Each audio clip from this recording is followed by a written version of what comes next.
You're easier to manipulate than you think, and no, not because you're naive. Usually it's because you're kind, hopeful, intelligent, and convinced you're making independent decisions when someone else quietly designed the options. That's the part nobody likes admitting. We all imagine manipulation looks dramatic. It usually doesn't. It's subtle, it's emotional. It makes you feel like you're choosing something that was strategically placed in front of you. Once I realized that, I became almost obsessed with watching my own mind, not in an anxious way, in a fascinated way. Because if someone can predict your reactions, they can influence your choices. And suddenly protecting your peace isn't just about avoiding toxic people. It's about understanding yourself so well that your buttons practically disappear. Here's something I noticed.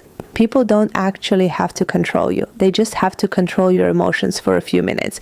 If someone can make you feel guilty, insecure, flattered, rushed, or afraid long enough, you'll often do the controlling for them. You'll explain yourself, you'll overcompensate, you'll lower your standards because your nervous system is trying to escape discomfort. That's why I don't make important decisions while emotionally activated anymore. If I'm angry, excited, heartbroken, overly complimented, or feeling rejected, congratulations, nobody gets an answer from me. My emotions deserve respect, but they don't get to hold the steering wheel. Another thing, compliments manipulate people more effectively than insults. Isn't that funny? Everyone warns you about criticism, but excessive praise has emptied more wallets, started more unhealthy relationships, and convinced more women to ignore their intuition than criticism ever could. If someone tells you you're different, special, unlike everyone else, pay attention. Not because they're necessarily lying, but because your brain loves consistency.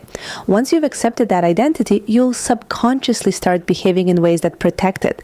That's how manipulation works. It recruits your own identity to enforce itself. I also think women underestimate how much the desire to be seen as good can be used against them. You don't want to disappoint anyone. You don't want to seem selfish. You don't want to be difficult. So someone asks for one tiny favor, then another, until you're exhausted and somehow apologizing for it. The manipulation wasn't the request. It was knowing you would prioritize their comfort over your own boundaries. That's why I stopped treating guilt like evidence that I'm doing something wrong. Sometimes guilt is just the emotional receipt for choosing yourself after years of choosing everyone else. And let's talk about urgency, because urgency is one of the oldest psychological tricks in existence. Decide now, respond now, don't think about it. If you really cared, you'd know already.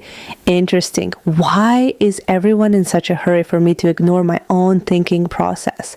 The healthiest decisions in my life almost always survived a night's sleep. The manipulative ones usually expired if I took my time. That tells me everything I need to know. Here's another uncomfortable truth. Your unhealed ego is much easier to manipulate than your heart. Your heart usually knows.